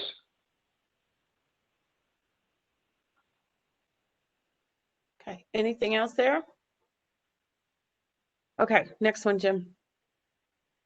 The next one, changing the context to make individual default decisions healthy. That it's a little fuzzier, but very important. And I know these are things that are already on the list of concerns of the department. things like walking and biking and trying to get people to do something other than just use the car and public transport. But I think it goes beyond that to finding ways to get some people who are among the vulnerable to get them to healthcare facilities, and I don't know whether that includes vans that could be run by existing healthcare providers, hospitals, health departments, paying drivers, Uber drivers, for example, to carry people to healthcare facilities if they don't have the means of paying for that themselves. I mean, we got to think more broadly than we've been thinking about those kinds of issues. I'm just going to one more time add in here my notion about communication. I mean, we know that COVID in particular has hit minority communities harder. And I think a lot of times that we don't have an effective communication strategy that says, when you wear your mask, you protect me. When I wear my mask, I protect you. And I am, I would right now still prefer to mostly be at home, but in the forays that I make out, I am consistently surprised by the number of people who still believe that there's no real need to mask. And I think this idea of changing the context to make default decisions healthy, I think at this point, wearing a mask is a default decision that oftentimes originates in communities. And I think making that the ongoing acceptable decision it comes from communicating within and without of communities. Stacey, were you next? I just wanted to interject that the Health Equity Working Group is in the approval chain for the CEDAW communications. They are a VDEM contractor that has been taking the lead on our health communications related to COVID. And we do have several different pieces of social media content, print media content.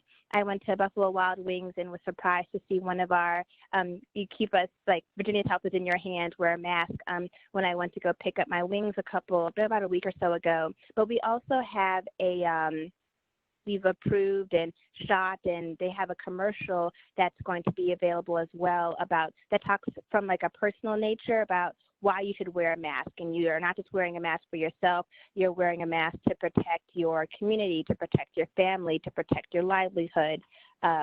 So that commercial has been approved and is going to be syndicated in markets across the Commonwealth. I believe starting this week, but I know that it was shot about in the middle of May, and the payment approvals went through week before last. So you should be seeing it on your TV screens hopefully soon. But we also anticipated concerns related to Black and Brown people in terms of, this is like even pre-Breonna Taylor, George Floyd protests. We knew that there were going to be concerns about how people of color would be perceived, the potential fears and concerns, and we have some messaging and documentation, communications pieces related to that as well that have been developed, just for your situational awareness. Good. That's cool. Others? Okay, Jim, next. Well, the next item on the list, I think we've sort of covered in other contexts, the protection against exposures, particularly making important equipment available to minority communities and low-income communities and long-term care facilities, which seem to be particularly vulnerable.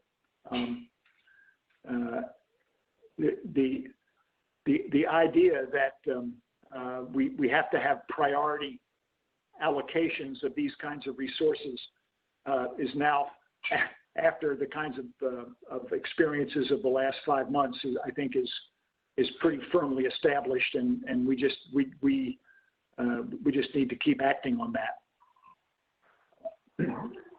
Anything else within the context of these individual default decisions that we might think about adding? I mean, I'm sure there are bunches of others that didn't occur to Patricia and me.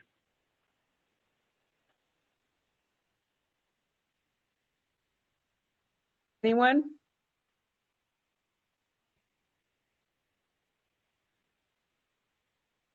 One thing that just it really just occurred to me in the context of the of our getting to phase 3 in the state.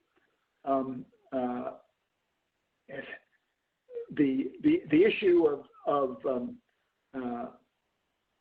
gyms and healthcare, or not healthcare, but exercise facilities, that sort of thing. Taking care in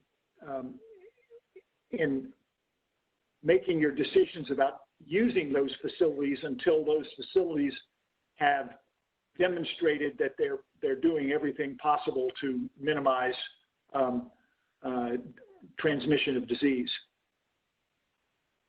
That, again, that's a communication thing as much as anything else. Okay, next one. If I'm not recognizing someone who's trying to speak, just chat me. I will grab you, I promise. Okay.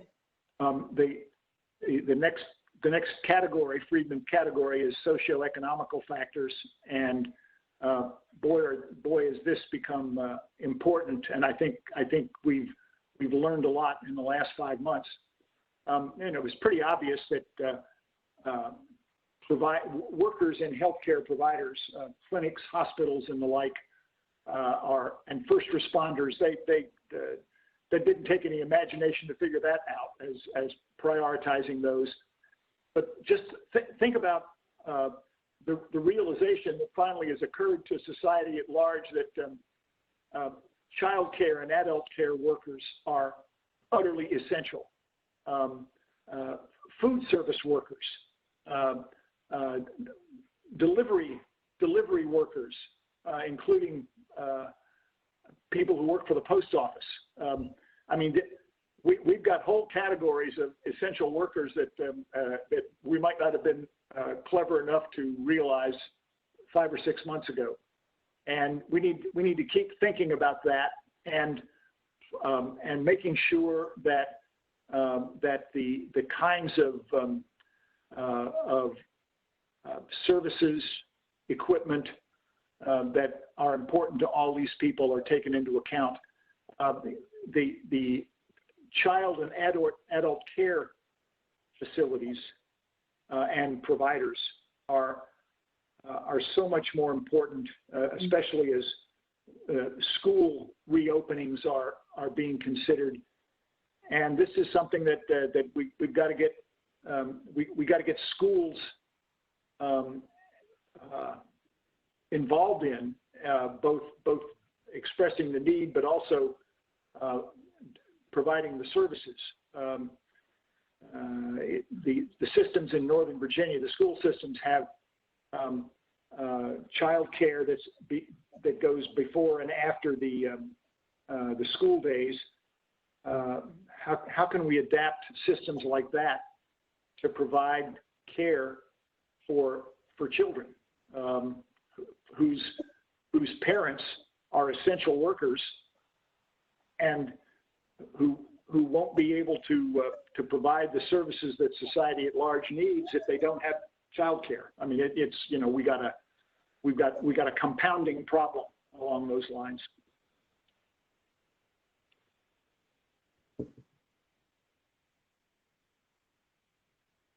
Anybody? I think what you might be hearing, Jim, is that you guys did such a good job. We're not all sure that we have places to add. Well, well, I mean, I hope that this is all turning out to be useful, at least most of it. But there's some other sort of key words that have come up in these four different sections of this socioeconomic factors thing. We've got to have people who are available to provide these services, and expanding workforce. That is going to require funding for training, but there's two other important words here in the third item that didn't occur to us so much maybe 3 or 4 months ago, but boy, it's becoming important now. Mental health services. The COVID experience is putting stresses on people that I don't think any of us could have imagined in January or February, and making sure that people have access to mental health services of an enormous array is just ever more important. And until we have a huge reduction in the disruptions associated with COVID, it's likely that our mental health services capacities are going to be strained.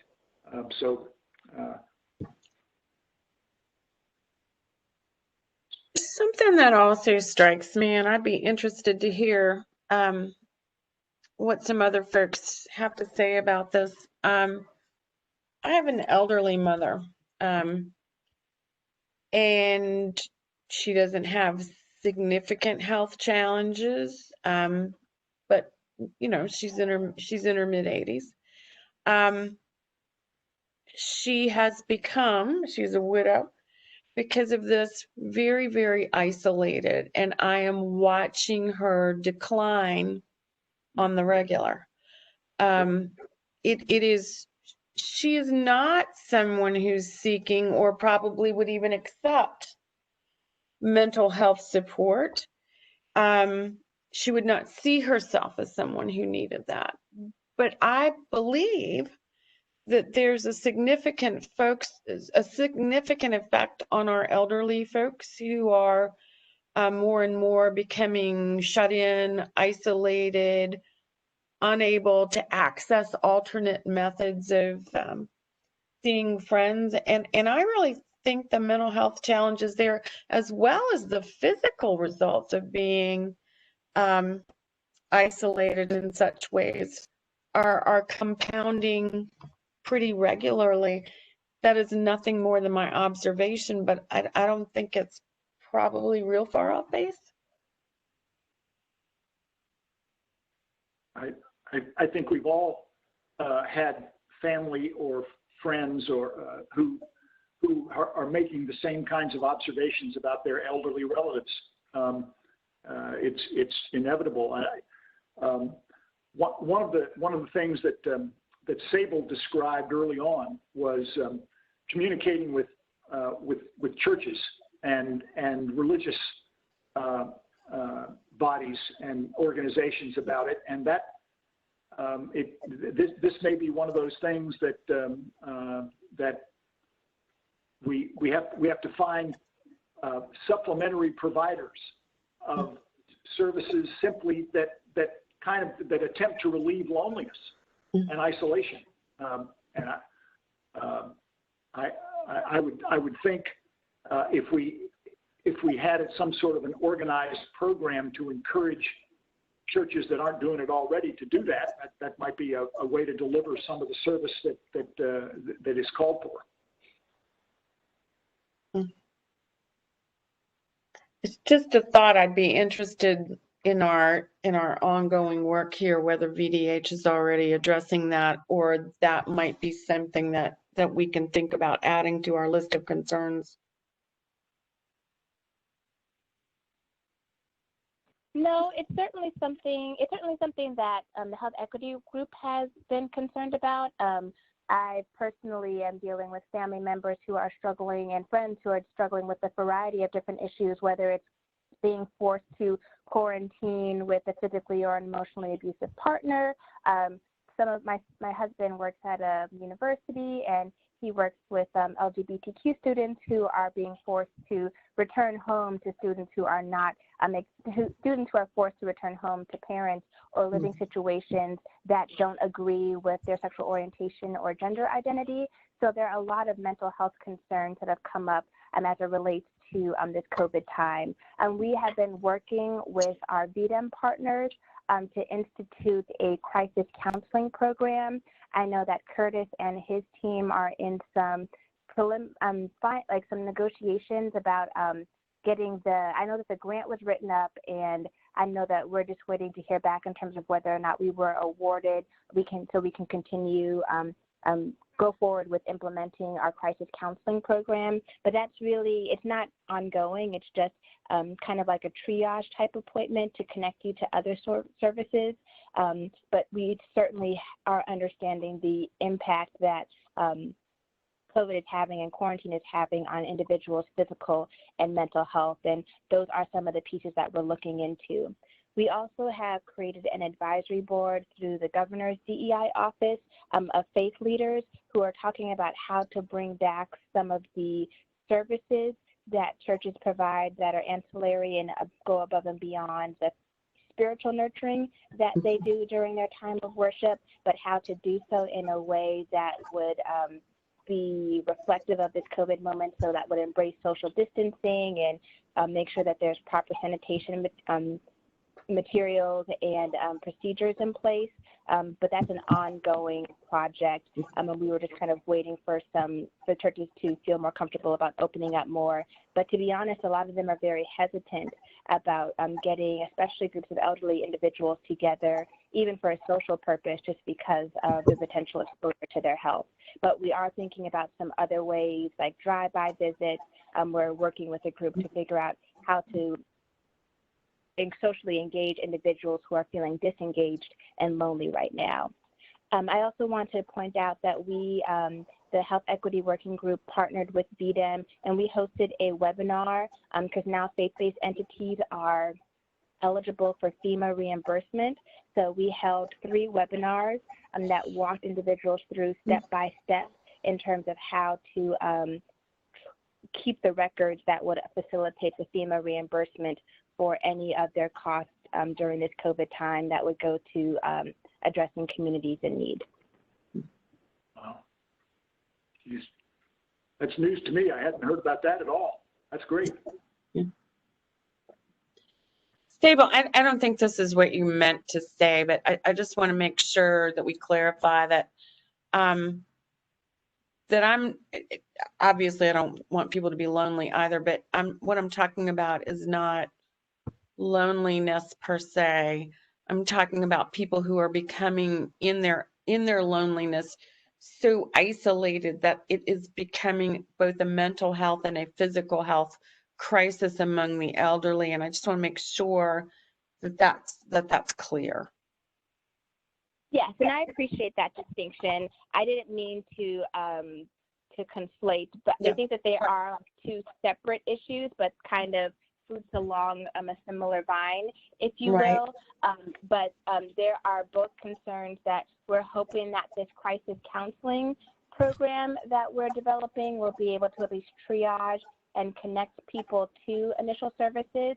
And I also want to lift up, in case you all aren't aware of this resource as well, but hopefully you all are familiar with the covid.virginia.gov website. And also there's an app that's available on both the iPhone, the Apple Store, and the Google Play platform. And whether you're an individual or a business, it will connect you to answers to frequently asked questions, as well as connect you to services. So if you're an individual, for example, that is facing housing insecurity, can't pay your rent, you can't pay your utilities, you're looking for food, you just type like what your issue is, or you click on like, I'm hungry, my lights are off, my water's off, and they'll connect you to services that will help you in whatever specific situation an individual may find themselves. So that's also a resource that our Sister Secretariat and I believe it's DSS created with our Deloitte partner that's operational and available now for download on your phone, and you can check it out on your computer as well. If you have a computer. If you have a computer, yes. Or access to a phone or ability to use them. Yeah. I also want to highlight one of the amazing projects that I heard one of the VCU Wilder School students. Apparently, there's a program out of Goochland that in an effort to expand access to internet, they put hotspots on public buildings, so like fire stations, libraries, areas where there were large parking lots, and that facilitated students being able to participate in virtual learning, and also for individuals to apply for jobs because a lot of those employment offices were closed at the time. So that was something we do have a preliminary budget and proposal for, but it's just kind of a tentative idea. So I think that that's something that outside of that one locality, if it's something that we could scale up statewide in terms of potential ways for us to look at across the social determinants of health, that could be something that could address not the not having a computer issue, but certainly getting access if you don't have internet issue. I think a number of localities are doing that. In Hanover, it applies at almost all libraries. It applies at public school buildings. You could sit in the parking lot of a public school building and do your homework if you did not have access at home. The one thing that's striking to me about everything we've just mentioned the last 5 minutes is that almost none of it applies to the elderly, right? That if you are elderly and live alone, you may not have facility with the computer. You may not have a computer. You are likely not to have facility with an iPhone. I think that particular segment of our population is not always dealing with an issue of poverty. They're dealing with issues of facility, and they become more and more isolated because the great things that we think of to help people just often don't apply to those folks. Absolutely, and that's why a large part of our communication strategy has been making sure that in communities where we know that there's an increased elderly population, that we have been focused on a lot of print media and like handbill drop-offs, because we know that if we create a flyer for social media, for example, my grandparents have passed, but my husband's grandparents are still alive, but Nanny Ma's not about to look on Twitter for anything. So I know that she needs a handbill. She needs something that she can physically hold. Like we bought her an iPhone, but we ended up like just all she has to do is make phone calls on it. Like she knows how to pull up the to get through the keypad so that she can call one of us or one of the numbers that are programmed in her phone. But like I get it, and I totally understand. We are in a way to ease our dissemination. We are unintentionally potentially excluding individuals. So we have to think of some of those more not antiquated, not the word, but those more traditional ways of communicating that would make sure that a population is not being unintentionally excluded. I totally get that.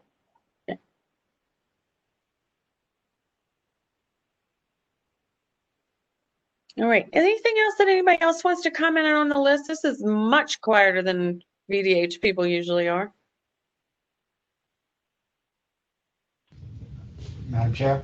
Yes, sir. No, I don't have specific comments on the list, and I'll defer to anybody who else who does. I just was going to talk about some what I would propose as some next steps to move the process along. Thanks, Joe. Okay.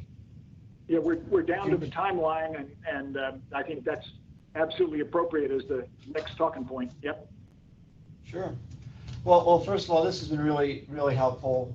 Great discussion.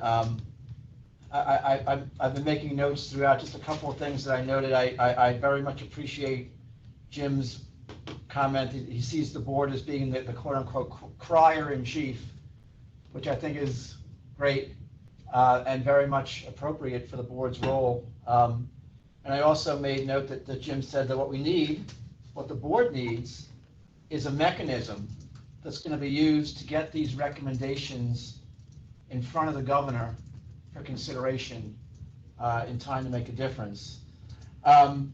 So what I'm going to propose is a couple things. First of all, I'm going to be sharing the memo as it currently exists, again, within the agency. And for a couple of, and I'm going to give people some specific instructions when they're looking at it. One is, as you look at these draft recommendations, to what extent are we already doing at least a few things to implement them, in the current state? And then, to what extent is, just as a general proposition, is more funding needed either to replace CARES Act funding that's going to be going away at the end of the year, or more funding to ramp up what we're currently doing, or perhaps to start something entirely new. Now, so that's one thing. And then what we'll do is, my intention would be to basically perhaps have a revised memo, revised document back to the board that would perhaps have some additional detail in that detail cell that you have for each of the rows. And we could even, and then at some point we would be looking, I would want to take this memo or some version of it and turn it into a letter that the board would send to the governor.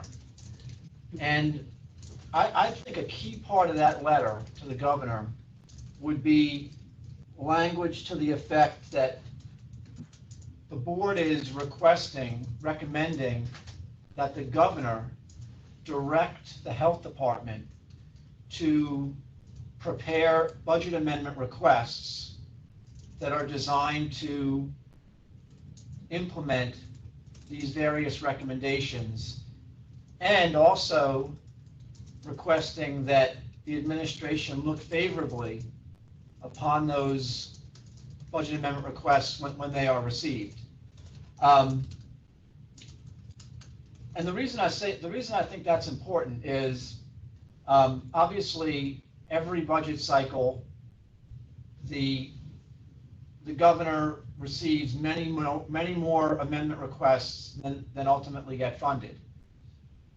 But it's also true that every time they're putting a budget request together, they will direct one or more agencies to say, we want a budget amendment request to do this, to do that. Okay, maybe that was on the agency's list, maybe it wasn't, but that's clearly what the administration's thinking about, and that's the list that we want to be on. We want to be on the list of budget amendment requests that the administration wants developed. And I think if we get the timing right here, we can position ourselves to have as many of these board ideas on the administration's list of budget amendments that they want to see developed as possible. And then the other thing we're going to want to do is we're going to want to schedule a follow-up meeting with the subcommittee to review either an amended document or perhaps a draft letter to the governor. And the other thing I would say about this is I did speak briefly this morning with our new Deputy Secretary for Health and Human Resources, Marvin Figueroa, and I let him know of the board's interest in this, that we were meeting today to discuss a number of potential recommendations, and that I would be following up with him as soon as possible after the meeting. It's going to be, again, to get on that list that the list of budget amendments that the governor wants to see, it's going to be to our advantage to remain closely coordinated with the Secretary's office on this as we move forward. And so, Madam Chair, that's my general recommended next steps. I'd be happy to respond to questions or comments. Thanks, guys. This is Anna. Joe, thank you for your comments. In fact, you have addressed several questions I have in mind, and I really like the way that you focus on mechanisms, and you know the internal process better than us, and so how to get those that's items will prioritize to get attention from governors, and I really like that, and I look forward to see our follow up on other materials or meetings. Thank you. Thank you, Anna. Anybody else? I've got two points that I'd like to raise to supplement what Joe said. First, in another meeting of this board with or some variation of it, I'm hoping that we might invite some public comment from some legislators on both the House and the Senate side to tell them what we're trying to do, and to see if we can't advocate successfully to get them to embrace whatever it is that the governor decides to put forward. I think it sends two messages. Number one, it tells the legislators how important we think it is, and number two, obviously it might put a little pressure on the government and the secretary and the deputy secretary to do what we're asking. If we've already at least broached the subject with some of the key legislators. So that's one point I'd like us to think about. And the other thing is not waiting until after we make changes to that the legislature and the governor would have to deal with, but to go directly to the various hospital systems in Virginia to describe to them some of the things we have in mind and how we would want them to participate, both substantively, but as far as I'm concerned, just as importantly, monetarily to the process. I don't think we can wait until we get some resolution, and perhaps in the next legislative session, of what we'd like. I think we need to start that process now.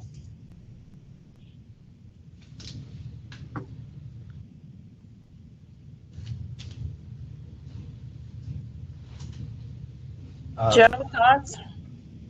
Madam Chair, on the second point that Jim raised about the hospital systems, that might be something that we want, you, Madam Chair, might want to discuss with Mary Margaret. Mary Margaret. Yep. Oh, absolutely. Yeah, absolutely. That might be something that I would recommend that perhaps the board could do that right now. Let Mary Margaret know about this discussion and the board's interest. Yeah, the board's interest in reaching out to the hospitals in an appropriate manner to let them know of the board's interest and what the discussions have been to date. I'll call her this afternoon. Yeah, I'm thinking of helping to fund remote facilities or mobile facilities, helping with to create the infrastructure for access to computers, being actively encouraging more telemedicine opportunities, those kinds of things. I will call her today. And on the first point, about the the legislators. So we posted this meeting only about 3 or 4 days before the meeting date, which is the minimum required under FOIA, and that was just by virtue of the scheduling of it. When we schedule, we're going to send out a poll again today or tomorrow to schedule a follow-up meeting, and hopefully we'll be able to get that one scheduled quickly enough so that we can post a meeting notice a little further out, so that might attract some additional people who want to share information with the board. In terms of reaching out to individual legislators, there's nothing stopping us from doing that. Jim, I know you had mentioned when we talked that a couple of legislators that you had mentioned to me who you thought might be very interested in this. And yep. I would certainly, that might be something, we can, it's hard to get legislators to come. It's just hard. But what I would suggest is that it might be very helpful for if individual board members wanted to reach out to legislators on this, people that they have, that they know and have relationships with. I think that would be a good first step, and might, tell them to be on the lookout for something that might get them more receptive to participate in something down the line. Excellent. I've got a half a dozen people who are more than just acquaintances on both sides in the House and the Senate that I would be delighted to reach out to, and I'm sure other board members are connected with people on both sides of the aisle as well as in both houses, and I just think we ought to be aggressive in trying to get them to pay attention. And I think I think a good message is letting them know that the board is taking a close look at a number of issues that have been emerging out of the pandemic, and are planning to work with the administration to develop some recommendations for policy proposals. Okay. All right, Joe, with those changes, I think we're good to go. Are you guys going to send out a doodle about dates for a second meeting? Yes, we are, and we're going to we'll have dates, I would say, for like the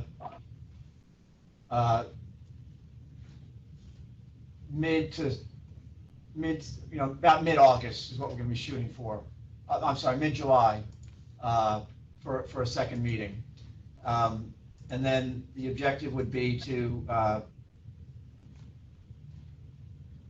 have some feedback from our staff within the agency on are there additional details around these recommendations that we think would be helpful to put in front of the committee.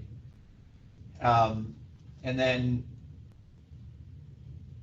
probably after that we could start working on a draft letter to the governor. Okay. Sounds good. All right. All right. Do we have anything else? Thanks so much, everyone, for your time. Jim, particular thanks to you and Patricia for putting this together. And I'm sorry, feedback again. Sable and Brendan, thank you so much for your presentations. It's really helpful to know that you're talking about so many of the things that we are already talking about. Anything else from anybody else? Oh, sorry. All righty. Well, then we are adjourned. Thanks, everybody. Thank you. Bye. Thank you. Bye. Have a nice Bye. day. Bye.